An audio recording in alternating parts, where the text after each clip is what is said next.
Mesdames et messieurs, bonjour et bienvenue dans cet entretien. La FIFA a dévoilé le programme des matchs barrages zone africaine pour le mondial Qatar 2022.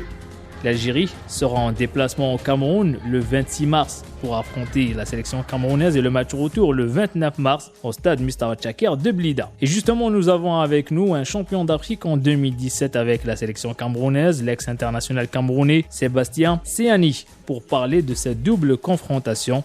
Sébastien Siani, bonjour et bienvenue sur Radio Algérie Internationale. Bonsoir Walid, bonsoir. Tout le plaisir pour moi.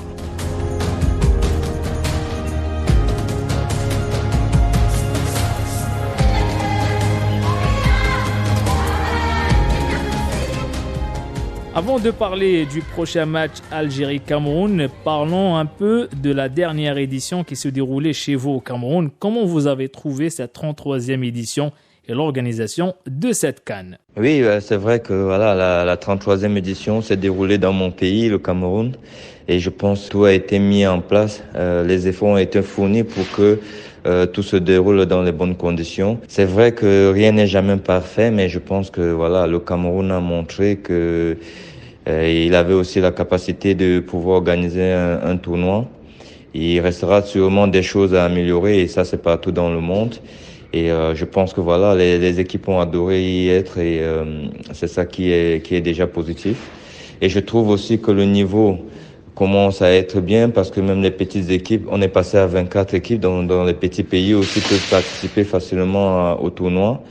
Et ça permet aussi à chaque pays de progresser et de ne plus seulement croire que oui, on est l'Algérie, on est le Cameroun, on est la Côte d'Ivoire ou l'Égypte et qu'on va gagner facilement. Donc le niveau commence à être un peu plus élevé et c'est bien pour le football africain en tout cas. Justement, éliminé en demi-finale, est-ce que l'élimination du Cameroun à domicile en demi-finale, c'est un échec? Non, mais je pense que c'est un échec sur le plan que c'était à la maison et on espérait sûrement gagner le tournoi à la maison. Mais il faut pas oublier que le vainqueur, c'est-à-dire le Sénégal, il a mérité sa coupe parce que à la fin, on peut tout dire ce qu'on veut, c'est celui qui gagne qui remporte le tournoi. Donc pour le Cameroun, on était déçus de pouvoir être éliminé à la maison en demi-finale et surtout au tir au but parce que là ça fait mal. Mais le vainqueur, le Sénégal mérite son titre et je pense que on peut pas se plaindre. Il y a d'autres compétitions qui arrivent. La déception est passée. On doit se concentrer sur le match qui vient déjà le mois prochain contre l'Algérie évidemment. Donc il y a plus de temps à être dessus et on doit penser vers l'avant, aller de l'avant et c'est ça qui compte pour l'instant. On va parler bien sûr de ce match Algérie-Cameroun. La FIFA a dévoilé la date du match Algérie-Cameroun qui va se jouer en aller-retour. Déjà, un petit mot concernant cette rencontre. Ouais, déjà, je trouve quand même bizarre que deux nations comme le Cameroun et l'Algérie doivent se rencontrer pour jouer les barrages pour la Coupe du Monde Qatar 2022. Parce que ça empêche déjà l'Afrique d'avoir un bon représentant pour aller au mondial. Mais bon, c'est le foot, c'est comme ça, les règles ont été fixées. Et je pense que ça va être un match très important pour les deux pays. Surtout que nous, en 2018, on n'a pas été au mondial en Russie. Donc toute la nation, tout le pays attend déjà le retour, la qualification des Lions indomptables. Et on sait très bien que ce match, il va être difficile, très dur. On a joué déjà à Blida. Il y a aujourd'hui, je pense, 6 ans. C'était en novembre 2016. Et c'était un match qui était difficile. Mais bon, un match nul, on a fini match nul et c'était un bon résultat pour nous. Donc, je pense que ça va être, c'est un bon match pour le supporter neutre. Et je pense que ça va se jouer sur des détails et au mental en tout cas. C'est un match de revanche. Les deux équipes veulent à tout prix prouver que l'échec au Cameroun, c'était juste une faute de parcours. Non, comme je dis, c'est un match de revanche. C'est un match de revanche pour les deux nations. Comme je dis, le Cameroun n'a pas été au Mondial 2018. On a terminé demi-finaliste pour la Coupe d'Afrique 2021. Et l'Algérie, de son côté, a été éliminée dès le premier tour. Donc, il y a une revanche aussi face à la nation algérienne. Donc, ça va être un match qui va se jouer sur les détails, sur le mental et surtout par la motivation de chaque joueur, de chaque pays. Et ce sont mes pensées à moi. Donc, ce serait vraiment quelque chose, un match très difficile, serré. Et je pense qu'à la moindre erreur, ça va se payer cash pour l'un ou l'autre pays. Donc voilà, ça va être... mais ce sera un beau match pour les supporters et pour le public, je pense. Justement, surtout que l'Algérie n'a jamais battu le Cameroun en match officiel. Peut-être avec cette génération et avec le coach Djemal Belmadi, c'est le moment de battre le Cameroun et se qualifier pour le mondial au Qatar. C'est ce que je voulais préciser aussi tout à l'heure. C'est vrai que l'Algérie n'a jamais gagné le Cameroun dans un match officiel.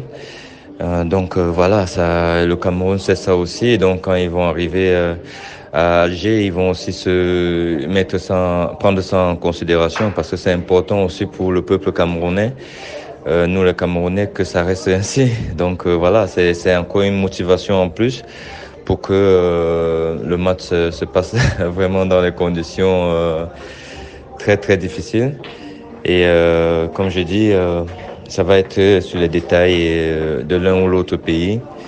Et la suite, on verra après à la fin du match, quoi. Une autre question, Sébastien Sianiche. Ce qui se passe actuellement au sein du groupe camerounais, Basogo a annoncé sa retraite internationale. Aussi, Choupo-Moting, l'attaquant du Bayern Munich, lui aussi, surtout après ce qui s'est passé avec l'entraîneur Conceição, la décision de maintenir Conceição à la tête de la sélection camerounaise. Selon vous, ces décisions, est-ce que ça ne va pas perturber le groupe au Cameroun avant ce match barrage? Ouais, je pense qu'il y a un match assez important qui se joue là bientôt, le mois prochain. Et ça aurait été difficile de pouvoir mettre le coach qui est là, le coach Conceição sur le côté. Ça pouvait déstabiliser le groupe aussi rapidement. Je pense que c'est sage de le maintenir et de jouer d'abord ce match. Après, les décisions peuvent être prises. Moi, c'est pas à moi d'en juger. Mais je trouve que un joueur ne peut pas être au-dessus de la nation. Donc, ceux qui veulent prendre leur retraite, c'est de leur droit. Hein. Ils font leur choix. Et je pense que personne n'est éternel. Avant, il y a eu Roger Mila, il y a eu Alphonse Thiami, il y a eu d'autres grands joueurs en sélection, Patrick Mboma, entre autres, Rigobert Song. Ils ont arrêté. Les autres sont venus, ils ont continué. Donc ça veut dire que c'est un pays et personne n'est au-dessus d'un pays. Et je pense qu'il y a énormément de joueurs et on saura trouver d'autres pour continuer. C'est la nation, on ne lâche pas la nation. Donc ça c'est mon point de vue. Après je respecte le choix de tout un chacun. Et voilà quoi, je peux rien dire d'autre que ça. Une avant-dernière question, Sébastien. Si je vous demande de choisir un ou deux joueurs de la sélection algérienne, qui choisissez-vous? Et parlez-nous un peu rapidement des autres matchs des barrages pour le mondial au Qatar. Pour la sélection algérienne, moi je choisis Mahrez et Youssef Belaïli. Je pense que c'est des joueurs qui ont énormément de qualité. Déjà, l'équipe algérienne, c'est une très belle formation, donc et le choix est difficile. Il y a énormément de qualité, mais ces deux joueurs-là, je les mets en tête. Et je mets aussi le coach, parce que le coach, c'est l'âme aussi de cette équipe. Et ça, c'est un point que voilà, c'est les deux joueurs qu'il faut absolument faire quelque chose contre eux. Et après, dans un match, il peut y avoir surtout un match comme ce match de barrage. Un autre joueur, le danger peut venir de toutes parts. Si je prends les deux joueurs, mais à définir, il faut faire attention à toute l'équipe algérienne.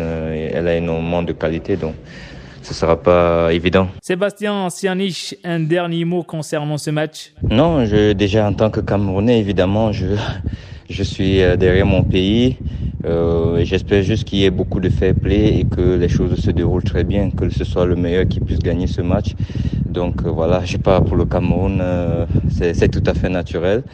Et voilà. Mais concernant les autres matchs, c'est vrai que c'est des rencontres très serrées. Sénégal-Égypte, ils viennent de jouer la finale de la Coupe d'Afrique. Ils doivent se qualifier pour aller à la Coupe du Monde. Je pense que c'est des matchs qui sont très compliqués. que ce soit aussi du Congo, que ce soit le Mali, que ce soit le Ghana ou le Nigeria. C'est des grands matchs. Hein. Ça là, il n'y a plus de petites équipes. Et c'est celui qui est le plus fort mentalement qui va gagner ce match-là, parce que c'est des matchs à élimination, aller et retour, mais c'est des matchs capitaux et tout le monde doit vraiment se donner. Donc les favoris, c'est difficile d'en tirer là, mais j'espère que c'est sûrement les 5 meilleurs pays africains qui vont représenter le continent, et c'est ça qui compte le plus pour moi. Donc voilà, je souhaite bonne chance à toutes ces nations-là. Et espérons qu'il y ait beaucoup de fair play pour la suite en tout cas. Sébastien Anciani, ex-joueur de la sélection camerounaise de football et champion d'Afrique en 2017. Merci d'avoir répondu à nos questions. Ça fait le plaisir pour moi. Bonne chance, Fégo. Au revoir.